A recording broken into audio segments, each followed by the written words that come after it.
اعوذ باللہ من الشیطان الرجیم بسم اللہ الرحمن الرحیم ربی اشرح لی صدری ویسر لی امری واحلل عقدۃ من لسانی یفقہوا قولی۔ السلام علیکم ورحمۃ اللہ وبرکاتہ۔ میرے پیارے دوستو، آپ کا بھائی محمد داؤد آج انشاءاللہ ہم سورہ بقرہ کی 10 آیات با ترجمہ ورڈ بائی ورڈ آپ کے سامنے میں پڑھوں گا، اور انشاءاللہ تعالی اس میں جتنی بریکیاں ہوں گی انشاءاللہ آپ سے میں ڈسکشن کروں گا، اور اگر آپ کے ذہن میں کوئی بات آئے تو آپ بھی پلیز کامنٹس کر دیا کریں، کیونکہ کوئی بھی انسان پرفیکٹ نہیں ہے ابھی اس دنیا میں۔ آپ سے سلم تھے، وہ چلے گئے۔ ہم انسان کوئی نہ کوئی غلطی ضرور کر دیتے ہیں، لیکن انشاءاللہ جتنا ہو سکے گا میں آپ کے سامنے صحیح بیان کروں گا۔ تو ہمارا ٹاپک تو یہ ٹیکنالوجی کے ریلیونٹ تھا، اور انشاءاللہ ہم اس علم تک بھی پہنچیں گے، مگر سٹیپ بائی سٹیپ۔ تو آیات شروع کرنے سے پہلے میں ایک حدیث آپ کے سامنے بیان کروں گا، اور اس حدیث کو آپ نے ہمیشہ یاد رکھنا ہے، اس پروگرام کے اینڈ تک بھی، اور اس کے بعد بھی جب تک آپ زندہ ہیں اس حدیث کو لازماً آپ نے یاد رکھنا ہے۔ ایمان کے لیے تو ایک ہی حدیث کافی ہوتی ہے، لیکن صحیح مسلم میں وہ حدیث 4 بار رپیٹ ہو چکی ہے، تو جو چیز 4 بار آ جائے تو اس کے بعد نا ایمان والی تو بات رہ ہی نہیں جاتی ہے۔ تو اگر کوئی اس کو نہ مانے تو یعنی وہ حدیث کا منکر ہو جاتا ہے۔ تو صحیح مسلم میں بھی حدیث ہے، لیکن میں صحیح بخاری میں بھی ہے اور صحیح مسلم میں 4 بار ہے۔ اور وہ حدیث کیا ہے کہ جب قیامت کا دن ہوگا، اللہ پاک آدم علیہ السلام سے ارشاد فرمائیں گے کہ 1000 کا گروہ، جس میں سے صرف ایک جنت میں جائے گا، وہ باقی 99 جہنم میں جائیں گے۔ تو اتنی بڑی تعداد کیا جہنم میں چلے جائے گی؟ کیا ہمارے میں ایسی کون سی خامی ہے، کون سی ہماری غلطیاں ہیں کہ ہم اتنی بڑی تعداد جہنم میں جائے گی؟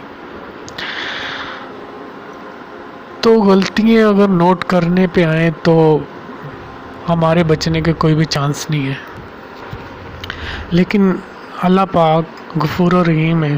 اللہ پاک اپنے فضل و کرم سے ہمیں انشاءاللہ جنت میں ضرور داخل کریں گے، کیونکہ ہم نے سٹیپ اٹھایا ہے، ہم اللہ پاک کے علم کو سیکھ رہے ہیں، اور انشاءاللہ تعالی دوسروں کو بھی سکھائیں گے انشاءاللہ۔ تو شروع کرتے ہیں جی آج کی 10 آیات سورہ بقرہ کی۔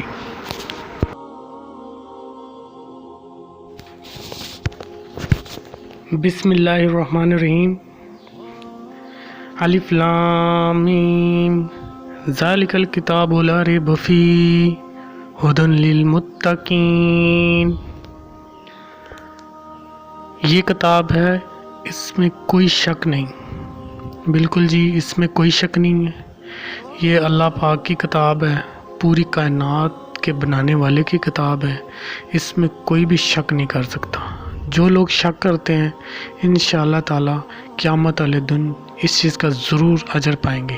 ایک قرآن کی آیت میں اور بھی ہے، اللہ تعالیٰ ارشاد فرماتا ہے کہ اگر یہ کتاب سچی ہوئی تو سوچو کہ تمہارا کیا ہوگا۔ تو اب وہ آیت اگر انسان قیامت تک یاد رکھے، اور جو لوگ نہیں مانتے وہ قیامت والے دن سوچے کہ ان کا کیا حال ہوگا۔ آیا کہ وہ اس ٹائم بچ پائیں گے، جو کہ شک کرتے تھے، کبھی بھی نہیں۔ تو دوسری یہاں پہ بات کرتے ہیں جی پرہیزگاروں کی، تو اللہ پاک یہ ارشاد فرماتا ہے کہ یہ ہدایت ہے پرہیزگاروں کے لیے۔ اب ہم کتنے پرہیزگار ہیں یہ انالائز کرنا ہوگا، اور کتنے کا ہم پرہیزگاریاں والی باتیں کرتے ہیں، کتنے روزانہ ہم پرہیزگاروں والے کام کرتے ہیں۔ تو ہمیں انشاءاللہ پرہیزگار بننا ہے تاکہ یہ کتاب ہمارے بھی لیے ہدایت کی کتاب بن جائے انشاءاللہ تعالی۔ الذین یؤمنون بالغیب ویقیمون الصلاۃ ومما رزقناہم ینفقون، جو غیب پر ایمان لاتے اور قائم کرتے ہیں نماز، اور جو کچھ ہم نے ان کو دیا اس میں سے خرچ کرتے ہیں۔ اب یہاں پہ ایک چیز نوٹ کریں کہ اللہ پاک یہ ارشاد فرما رہا ہے کہ جو کچھ ہم نے دیا۔ اب ہم دنیا میں دیکھیں کتنے لوگ ہیں، کوئی کہتا ہے جی میں نے اتنی محنت کی ہے، یہ میری کمائی ہے، یہ میری ہمت تھی، یہ میں نے سب کچھ کیا ہے۔ تو ایسی کوئی بات نہیں ہے کہ اس نے جو کچھ کمایا وہ اس کی محنت ہے، ایسی کوئی بات نہیں۔ اگر ایسا ہوتا تو آپ یہ دیکھیں کہ کتنے لوگ ہیں جن کے پاس ڈگری ہیں مگر وہ جاب لیس ہیں، ان کے پاس روزی کا کوئی ذریعہ ہی نہیں۔ اور ایسے لوگ بھی دیکھ لیں کہ جو ایک انگوٹھا چھاپ ہے لیکن وہ لاکھوں کروڑوں کما رہے ہیں، یہ اللہ کی دین ہے، یہ کوئی ڈگریوں کا کمال نہیں ہے۔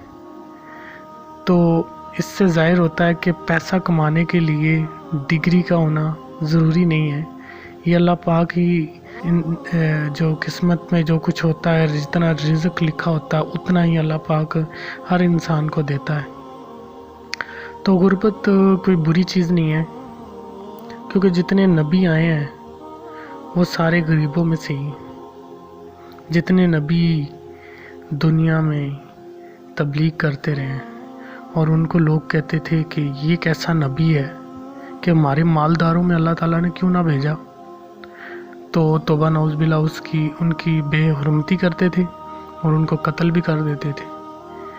تو اب ان کو تو اللہ پاک جنت میں جگہ دے دی، لیکن جنہوں نے یہ کفر کا کام کیا ان کے لیے جہنم ہے۔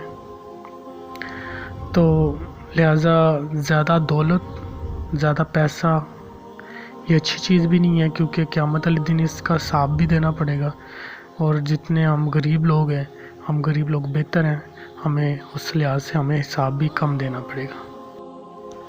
والذین یؤمنون بما انزل الیک وما انزل من قبلک وبالآخرۃ هم یوقنون، جو لوگ ایمان لائے آپ پر جو نازل ہوا، یعنی کیا؟ قرآن پاک، اور جو آپ سے پہلے نازل ہوا، یعنی توریت، انجیل، زبور اور صحیفے، اور اس سے پہلے جو کتابیں اتری ہیں وہ بھی ہم سب پہ جو ایمان لاتے ہیں، اللہ پاک ارشاد فرما رہا کہ وہی جو کامیاب ہیں وہی کامیاب ہونے والے ہیں۔ اب یہ نہیں کہ ایمان لے کے تو آئے ہیں لیکن ان کو ہم ہاتھ تک ہی نہ لگائیں۔ آپ بڑے بڑے عالم دیکھ لیں، وہ ہر کتاب میں سے ریفرنس دیتے ہیں۔ ڈاکٹر ذاکر نائک کو دیکھ لیں، ڈاکٹر اسرار احمد، ڈاکٹر نذر حسین، اور بھی بہت سارے جو عالم ہیں بڑے بڑے، وہ سارے ریفرنس دیتے ہیں دوسری کتابوں سے، کیونکہ یہ نہیں کہ ہم ان کو پیٹھ پیچھے پھینک دیں، صرف ایمان لاتے ہیں لیکن ان کو ہم پڑھیں گے نہیں، ایسی بات نہیں ہے۔ ان کو بھی پڑھنا چاہیے، کیونکہ اس میں سے بھی بہت ساری باتیں ہیں جو ہمیں آخرت کے بارے میں بتاتی ہیں، اور ہماری زندگی میں وہ نظر آتی ہیں کہ وہ آیات بھی پوری ہوتی نظر آ رہی ہیں۔ تو جہاں پہ غلطی ہوگی وہاں پہ قرآن اس کی کریکشن کر دے گا، یعنی قرآن ان کی تصدیق کرتا ہے۔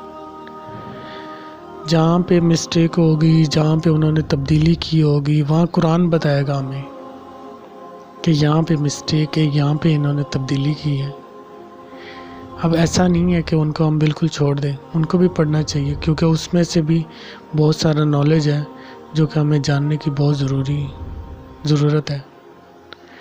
تو انشاءاللہ ہم ایمان بھی لاتے ہیں اور ان کو انشاءاللہ تعالیٰ پڑھیں گے بھی، اور دوسروں کو بھی انشاءاللہ تعالیٰ اس چیز کی تلقین کریں گے، کیونکہ قرآن پاک کی آیت ہے، ہم اس کو جھٹلا نہیں سکتے۔ ہم نے اسی طرح چلنا ہے جس طرح اللہ پاک ہمیں حکم دے رہے ہیں انشاءاللہ۔ اولئک علی ھدی من ربہم واولئک ھم المفلحون، وہی لوگ اپنے رب کی طرف سے ہدایت پر ہیں اور وہی لوگ کامیاب ہیں۔ ان الذین کفروا سواء علیہم انذرتہم ام لم تنذرہم لا یؤمنون، بے شک جن لوگوں نے کفر کیا ان پر برابر ہے کہ آپ انہیں ڈرائیں یا نہ ڈرائیں، وہ ایمان نہیں لائیں گے۔ ختم اللہ علی قلوبہم وعلی سمعہم وعلی ابصارہم غشاوہ وَلَهُمْ عَذَابٌ عَظِيمٌ،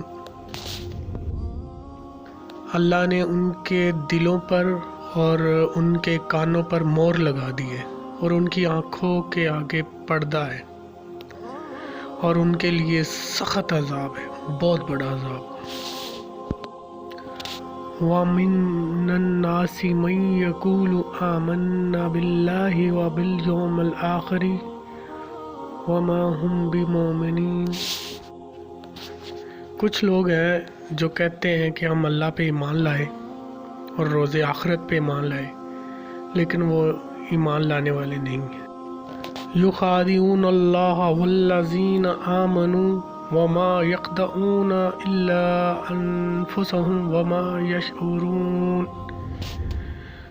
وہ دھوکہ دیتے ہیں اللہ کو اور ایمان والوں کو، حالانکہ وہ نہیں دھوکہ دیتے مگر اپنے آپ کو، اور وہ نہیں سمجھتے۔ یعنی وہ یہ سمجھ رہے ہیں کہ ہم اللہ اور ایمان والوں کو دھوکہ دے رہے ہیں، لیکن وہ اپنے آپ کو ہی دھوکہ دے رہے ہیں۔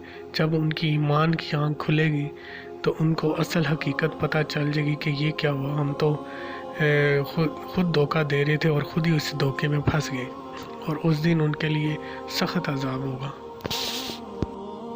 فی قلوبہم مرض فزادہم اللہ مرضا وَلَهُمْ عَذَابٌ عَلِیمٌ بِمَا كَانُوا یکذبون، ان کے دلوں میں بیماری ہے سو اللہ نے ان کی بیماری بڑھا دی، اور ان کے لیے دردناک عذاب ہے کیونکہ وہ جھوٹ بولتے ہیں۔ جی آج کی یہ 10 آیات میں نے تلاوت کی اور ان کا ترجمہ اور ورڈ بائی ورڈ آپ کے سامنے ان کے میننگ بھی آ رہے ہیں، آپ ان کو یاد بھی کر سکتے ہیں اور کرنا بھی چاہیے، تاکہ ہمیں قرآن کی سمجھ ہونی چاہیے کہ اس میں آیا لکھا کیا ہے۔ تو آج کے لیے اتنا ہی کافی ہے، اور میں اجازت چاہتا ہوں، اور انشاءاللہ تعالیٰ اگلی 10 آیات کے ساتھ آپ کی خدمت میں حاضر ہوں گا، اور وہ تلاوت کریں گے اور اس کو بھی ہم سمجھیں گے کہ اس میں کیا لکھا ہے، اللہ پاک کا کیا پیغام ہمارے لیے ہے، اور انشاءاللہ ہم اس علم تک بھی پہنچیں گے جس سے یہ ساری ٹیکنالوجی بنی، لیکن سٹیپ بائی سٹیپ ایک ساتھ یہ سارا کچھ نہیں ہو سکتا، کیونکہ قرآن پاک آپ کو پتہ ہے سمندر کی طرح ہے۔ اگلی 10 آیات تک اجازت چاہتا ہوں۔ السلام علیکم ورحمۃ اللہ وبرکاتہ۔